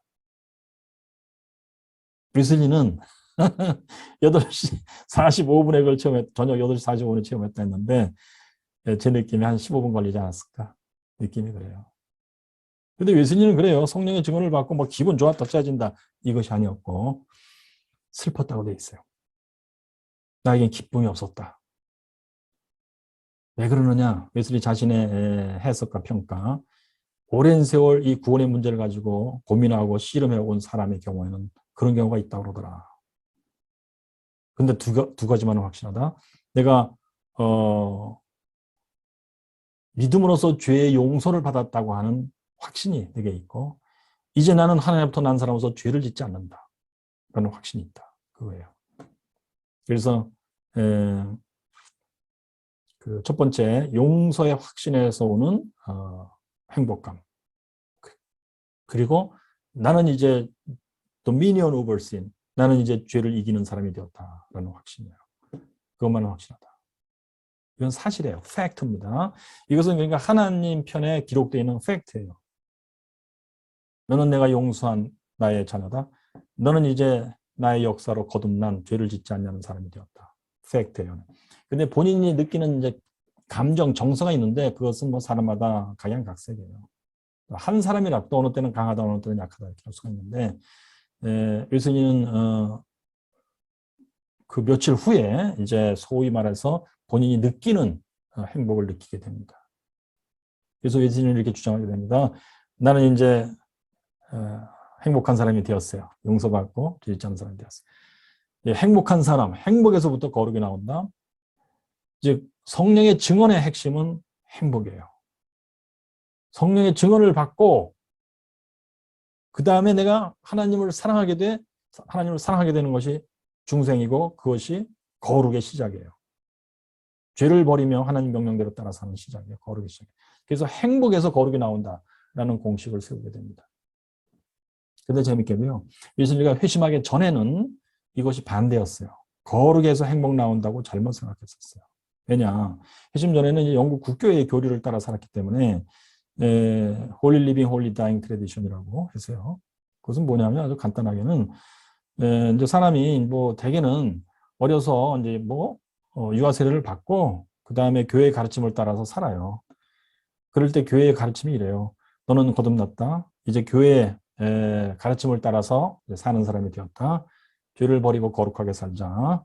그리하면 네가 이제 숨을 거둘 때, 죽을 때 하나님이 너를 의롭다고 칭해 주시고 구원해서 데려가실 거다. 그게 홀리 다잉이에요. 거룩하게 죽는 거예요. 그래서 홀리 리빙을 먼저 쭉 해, 평생. 홀리 리빙 앤드 홀리 다잉 트래디션이에요. 그게 이제 웨슬리 당시 영국 국교의 교리였습니다. 저도 오랜 세월 이거 몰랐어요.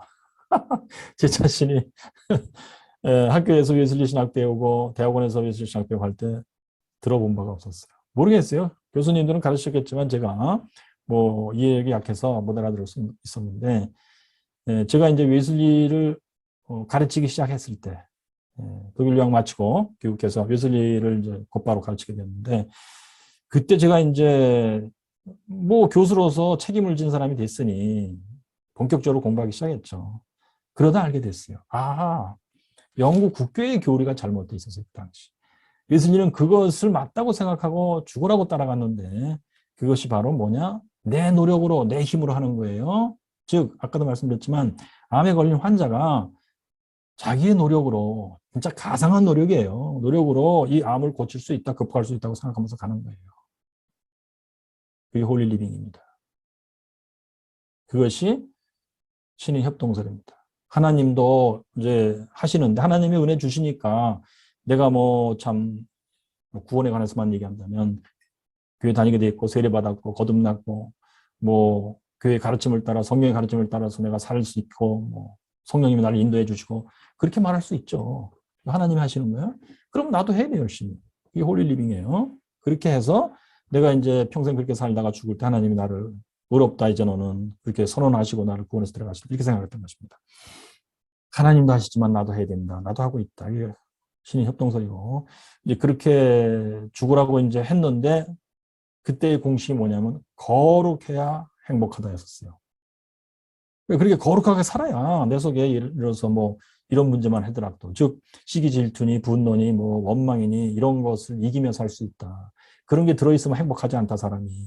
근데 내가 거룩한 삶을 노력하면 뭐 그런 것들이 조금씩 줄어들고 없어지고 할 테지. 그럼 내가 행복하지 않겠느냐. 거룩해야 행복하다 이렇게 생각하는 거예요. 참 신기하죠. 그러나 윌슨리가 왜 여기에 실망하게 되면 자기가 그렇게 노력했는데도 자기가 기대했던 상태가 안 됐기 때문입니다. 될 수가 없죠. 그것이 된다고 생각한다면 착각하는 사람들이에요. 암병을 자기가 고칠 수 있다고 생각하면서 노력하는 사람들이에요. 의사가 볼 때는 참 너무 어이가 없죠. 네. 그런데 이제 뭐 여러분들 다 아시겠습니다만, 그래서 이제 결국 웨슬리가 회심의 체험을 하게 되는데, 그때 한 달 전에 알았던 게 뭐냐. 5월 24일에 한 달 전, 4월 23일이에요. 그때 그 웨슬리가 이제 깨달은 게, 아하, 내가 지금까지 해왔던 일들이 다 뭐요? 자기의였다. 자기의. 내 자신의 노력에 지나지 않았고, 이것은 하나님이 보시기에는 일종의 죄예요. 하나님, 내가 하라고 하는 대로 하지 않고 네 멋대로 하는 거예요. 그것이 바로 더 본질적으로 근본적으로 말하면 우상숭배입니다. 하나님 위에 다른 것을 섬기는 거예요. 그것이 바로 다른 말로는 바알 숭배입니다. 내 자신의 생각과 노력으로 내 인생을 풍요롭게 만들고자 하는 거예요. 그것이 뭐예요, 결국? 웨슬리가 뭐 참 하늘나라를 가기를 위해서라고 표현을 했지만, 하나님 눈으로 보실 때는 이 세상에서 풍요를 누리고자 하는 거예요. 예수님이 말씀하신 바, 하나님이 물질 세상을 곧 끝내신다. 새하늘과 새 땅이 말 것이다. 그거는 전혀 모르고 있었던 거예요. 네. 자, 그런데 그래서 이제 웨슬리가 자기의라고 이제 생각을 했고, 과거의 자기 자신을, 이제 그렇다면 내가 구해야 될 게 뭐냐? 그것이 하나님의 의예요. 하나님의 의는 뭐냐? 하나님 자신이 계획한 대로, 성경에 알려주신 대로 우리가 그대로 따라가는 거예요. 그대로 따라가는 것은, 내 핵심 내용은 뭐냐면 믿음과 행함이에요. 한마디로. 그러면 웨슬리가 회심 전에 생각했던 건 뭐냐면, 믿음과 행함은 동전의 양면이에요. 예수도 믿고 잘하는 거고, 그 다음에 행동도 내가 해야 돼. 열심히 죄를 버리고 하나님 말씀대로 순종하면 살아야 돼. 행동도 해야 돼. 믿음과 행함은 동전의 양면이야. 그것이 신협동설입니다. 그런데 나중에 진리를 깨닫고 보니까 그런 게 아니었어요. 뭐냐? 믿음과 행함은 인과관계예요. 믿음이 원인이고 행함은 거기서 나오는 열매입니다. 그런데 믿음은 하나님이 주시는 거예요.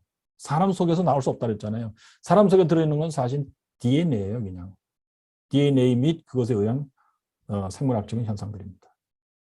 그럴 때에는 비물질인 영혼도 그것의 지배를 받게 돼버려요. 그것이 원죄의 형태예요. 그런데 이제 제대로 알게 됐을 때, 웨슬리가 믿음과 행함은 인과관계야 이렇게 알게 됐을 때, 믿음은 내 속에서 생산해낼 수 없고, 내가 그것을 더욱 만들어서 더 크게 할 수 있고 하는 게 아닙니다. 믿음은 오직 하나님의 능력으로, 역사로 생기는 거예요. 그래서 성령의 역사라고 보는 겁니다. 믿음은. 그렇게 해서 내 속에 믿음이 이제 작동하게 돼요. 그것이 원인이 돼가지고 행함이 나오는 거예요. 열매로서. 그래서 그 행함도 내가 하는 게 아니고 하나님 하시는 거다 생각하게 됩니다. 그럼 이게 뭐예요? 신단동설이에요? 다 하나님이 하는 거예요? 아니죠. 신단동설은 조금 달라요, 구조가. 무엇이냐면, 신단동설은 내가 하는 역할이 없어요, 그냥. 그런데 웨슬리가 이제 깨달은 건 뭐냐면, 믿음도 행함도 다 하나님 하시는데 내가 해야 될 역할이 있어요. 그게 뭐냐면, 은혜의 수단을 열심히 두려움과 떨림으로 행해야 되는 거예요. 은혜의 수단들. 은혜의 수단들은 우리가 보통 말하기를 이제 경건의 행위들, 그래서 이제 예를 들면 예배 드린다, 성경을 읽는다, 성경을 듣는다, 또 기도를 드린다, 또 때를 따라 성만찬을 받는다, 때를 따라 금식한다, 이런 것들이에요. 하나님을 향해서. 그리고 이웃 인간을 향해서는, 이웃 인간의 영혼을 위해서는 복음을 증거하라, 죄를 책망하라, 가르쳐라, 권고하라, 격려하라, 뭐 이런 것들이에요. 그다음에 이웃의 몸을 위해서는 한마디로 구제예요. 굶은 자를 먹여라, 헐벗은 자를 입혀라, 병든 자를 돌보라, 뭐 다 이런 것들입니다. 이런 것들을 하나님이 명령했어요. 그리고 그것을 하면은 내가 은혜를 주마 하고 약속해 놓으신 거예요. 명령과 약속에 붙어 있어요. 그래서 이것은 죽으나 사나 누구나 다 해야 돼요. 모든 인간들에게 주신 명령이에요. 이것은 사실 그리스도만 하는 게 아니에요. 원래. 그런데 이것을 행함으로써 뭔가 될 거라고 생각했던 게 회심 전의 웨슬리입니다. 그게 홀리 리빙이에요. 그런데 깨닫고 보니까 이걸로 하는 게 아니란 말이에요. 진짜 결정적인 것은 하나님이 해줘야 돼. 그래서 은혜의 수단 사용에는 메리트도 없고 파워도 없다고 생각하게 된 겁니다. 4월 23일 날 그때부터. 5월 24일 회심 전에 한 달 전에 4월 23일부터 깨달은 게 그거예요. 은혜의 수단 사용에는 노 메리트. 내가 이걸 했기 때문에 하나님이 은혜를 주시는 것도 아니고 이거 하는 것 자체가 능력이 있어갖고 내가 거룩해지는 것도 아니다. 그럼 뭐냐? 이건 하나님이 명령했기 때문에 죽으나 사나 해야 되는 거예요. 그러면 하나님께서는 그걸 보고 계시다가 네가 순종했기 때문에 네가 이뻐서 내가 값없이 내가 널 사랑해서 내가 약속한 은혜를 주면 하고 주시는 거예요. 그럴 때 믿음도 생기고 행함도 나가고 이렇게 되는 겁니다. 그것 때문에 내가 거룩해지기도 하고 그런 겁니다. 예. 이건 하나님 자신이 하는 거예요. 하나님만이 할 수 있는 거예요. 그럼 뭐야? 그 앞에 내가 은혜의 수단을 사용해야 되겠죠. 그런데 은혜의 수단을 내가 알아서 하느냐 깨달아서 그것도 아니에요. 성경에 다 말씀되어 있는 거예요. 명령과 약속으로서. 그래서 성경을 읽으면 성경을 읽고 설교를 듣고 묵상하고 하다 보면 여기저기 은혜의 수단들이 명령되어 있고 약속되어 있단 말이에요. 은혜가. 그것 자체가 뭐예요? 하나님의 은혜예요. 그래서 먼저 하나님이 우리한테 알려주셔야 돼요. 그것이 구원의 이제 역사 방법에 있어서는 1번이에요. 그럼 내가 이제 은혜 수단을 이제 행하면서 따라가야 되겠죠? 그것이 2번이에요. 근데 2번은 내가 죽으라고 하지만 노 메리트 노 파워란 말이에요. 거기서는 구원이 나오는 게 아니에요. 이건 그냥 하나님이 보고 계시는 거예요. 보고 계시다가 기뻐하실 때에 3번 하나님이 직접 역사하세요. 은혜를 주시는 거예요. 약속한. 예, 그 은혜는 선행의 은혜를 주시며 놀랍죠. 선행의 은혜는 사실 근데 일종의 불가항력적 은혜예요. 원래. 그러나 그걸 받고 대부분의 사람들이 다 거부해버려요. 그래서 불가항력적 성격이 있으면 동시에 가항력적 성격이 있으면 이런 건데 그건 나중에 말씀드릴게요. 또 기회 있을 때. 자, 하나님이 약속하신 은혜를 주시는데 그것 때문에 이제 회개의 은혜도 주어지며 칭의의 은혜도 주어지며 성화의 은혜도 주어지며 이렇게 되는 겁니다. 그렇게 해서 그냥 구원에 진행되는 거예요. 그러니까 하나님 왜 이렇게 하시느냐 했을 때 중요한 게 이겁니다. 예수님이 전하신 그 복음이에요. 이제 물질 세상을 곧 폐지할 때가 옵니다. 비물질로 하나님이 새로운 세상을 새하늘과 새 땅을 창조하시고 새로 시작하시는 게 이제 시작될 겁니다. 거기에 기뻐하시는 자들을 데리고 들어가시려고 합니다. 근데 기뻐하시는 자들이 뭐냐 하면은 바로 결혼의 비유로 우리가 이해해야 돼요. 예수님이 약혼을 하신 그 사람들이에요. 약혼을 하시는 방식은 이신칭의 중생이에요. 그리고 이제 우리는 약혼을 한 신부예요. 웨딩드레스를 늘 입고 신랑을 기다려야 돼요. 그것이 성화예요. 그러면서 쭉 진행이 되는데 이제 신랑 예수 그리스도께서 약속대로 오실 겁니다. 이걸 기다리고 사는 사람들의 마음은 무엇이냐 했을 때 이 세상은 곧 지나간다예요. 이 세상은 다가 아니다예요. 이 세상은 오히려 까딱 잘못하면은 나의 웨딩드레스를 더럽히는 무엇들이 가득 차 있어요. 나는 이 세상에서 살 수밖에 없어요. 이 세상을 사는 동안 그런데 웨딩드레스 입고 살아야 돼요. 계속. 불편하지만. 네, 신랑 예수께서 언제든지 올 수 있기 때문에. 네, 이제 아버지 입에서 이때다라는 말씀이 떨어질 거야, 이제. 그러면은 진짜 예수님 오실 거예요. 네. 자, 이것을 초대교인들은 기다리고 살았던 것이고, 그래서 신약 성경이 그런 내용으로 쓰여져 있는 것이고, 그것을 기다리며 살았기 때문에 이들은 환난과 곤고와 핍박과 기근과 적신, 위험, 칼을 능히 이기며 살았던 것이에요. 그리스도의 사랑에서 이런 것들이 나를 끊어낼 수 없다 하며 살았던 것이고 온 우주에 우리를 적대하는 것들이 가득 차 있을지라도 하나님의 사랑에서 우리를 끊어낼 수 없다 하며 살았던 것이고 마귀가 아무리 나를 대적하여 하나님께 고소할지라도 나를 위해 죽으신 분이 예수 그리스도요 나를 용서하신 분이 아버지 하나님이시니 누가 나를 고소하고 이길 수 있겠느냐 하는 믿음을 갖고 살았던 거예요. 보니까 이 마지막으로 한 말씀 하겠어요. 신랑 예수께서 신부인 우리를 반드시 데려가려고 하기 위해서 이 우주 전체에 기도를 장치해 놓았다는 사실이에요. 로마서 8장입니다. 피조물의 기도. 창세기 3장에서 아담의 범죄함으로 하나님께서 땅을 저주하심으로 그 땅이 썩을 상태에 들어가게 됐어요. 그때 하나님께서 피조물들에게 땅으로 대표되는 피조물인데 이게 소망을 넣어주시기를 하나님의 자녀들의 영광의 자유에 들어갈 때 너희들도 그 영광의 자유에 들어가리라. 그게 새하늘과 새 땅입니다. 피조물들이 다 새롭게 되는 거예요. 썩지 않을 상태로. 그것을 알려주셨기 때문에 이 피조물들도 그것을 기대하면서 지금 쉬는 가운데 있다. 그것이 일종의 기도예요. 새하늘과 새 땅을 시작하신다는 하나님을 향한 기도입니다. 그 다음에 성령의 첫 열매를 맺은 우리 자신이 영혼은 구원받아서 가고 있는데 즉 약혼했어요. 영혼은. 나는 신부예요. 신랑의 신부입니다. 신랑이 반드시 들어갈 거예요. 그런데 몸은 썩어질 몸이에요. 그래서 몸의 구속을 기다리며 우리는 신앙하고 있다고 되어 있어요. 몸의 구속이 그거예요. 신령한 몸을 입고 영생에 들어가는 것입니다. 그런데 우리가 마땅히 빌 바를 알지 못하니 자, 기도라는 것은 하나님께서 예정하시고 행하실 일을 향해서 하는 게 기도예요. 근데 이런 신비한 일들은 신령한 몸 자체를 우리가 체험해 본 바가 없어요. 그리스도의 부활하신 몸 40일을 체험하고 기록한 것밖에 없어요. 그래서 마땅히 빌어야 될 만큼 빌지를 못합니다. 우리가. 그래서 성령 하나님께서 우리를 대신하여 말할 수 없는 탄식으로 대신 기도하신다.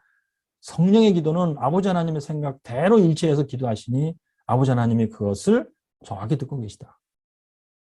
이것도 기도의 장치예요. 새하늘과 새 땅을 위한 기도의 장치고 마지막으로 하나님 우편에 계신 예수 그리스도가 우리를 위해서 간구하고 계시느니라. 예. 무엇을 위해서요? 우리의 세마파를 더럽히지 아니하고 늘 깨끗하게 보존하도록 마귀가 먹칠을 할지라도 그리스도가 기도하심으로 우리가 깨닫고 세마파를 깨끗이 하며 예. 그래서 그리스도가 그것을 위해서 우리를 기도하신다. 이걸 제가 보고요. 뭐 로마서 8장의 이 스토리는 제가 뭐 십수년 전에 알게 된 거지만 아구를 맞춰 보니까 그렇더라고요, 이게. 그래서 초대교회 교인들이 뭘 믿고 살았을까에 대해서 저는 지금 말씀드린 대로 이런 내용으로 이제 알게 되면서 너무너무 신기했습니다. 이게 보통 일이 아니구나. 그냥 우리가 도 닦고 살자는 얘기가 아니다.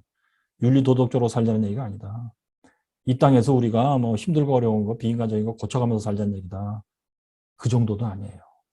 그거하고 차원이 다른 더 높은 얘기고 그렇습니다. 그러므로 근데 이것을 우리가 어떻게 가야 됩니까? 했을 때 하나님이 시시때때로 알려주시는데 우리가 잊을만 하면 알려주시고 잊을만 하면 알려주시겠는데 그런 사건 중에 하나가 요한 웨슬리의 회심의 체험과 부흥운동입니다. 바로 이거예요. 그래서 이제 웨슬리도 이런 방법으로 예수를 믿어야 되고 그러면서 우리가 목표로 삼는 게 뭐냐 했을 때 표현하기를 우리 인생의 목표는 영혼을 위해서 준비하는 것이다. To prepare for eternity. 그겁니다. 성경대로 알았던 사람들은 한결같이 같은 말을 하더라고요. 루터 칼빈 웨슬리가 그래서 같은 말을 하는 것입니다. 설명하는 방식들은 조금씩 다르지만 같은 내용을 말합니다. 예. 그러므로 여러분 오늘 제가 여기서 말씀을 마치겠습니다. 웨슬리의 그 회심 사건의 의미가 뭐냐 하는 것을 이 근래에 제가 깨달은 내용대로 조명하면서 한번 말씀드려봤습니다. 이 말씀들을 참 묵상하시면서 웨슬리의 회심이 우리에게 어떤 의미가 있는가 했을 때 다시 한번 은혜 받으시기를 예수님의 이름으로 축복합니다. 감사합니다. 기도하겠습니다. 하나님 아버지요, 우리에게 웨슬리 목사님을 주셔서 감리교단이 생길 수 있게 해주셔서 감사합니다. 이렇게 성경대로 진리를 외칠 수 있는 교단을 만들어 주셨사오니 주님이여 우리가 하나님의 은혜를 저버리지 아니하고 이 진리의 참 교단을 다시금 새롭게 하여서 하나님께서 웨슬리를 통해서 알게 하셨던 그 진리를 우리도 오늘날 외치게 하여 주시옵소서.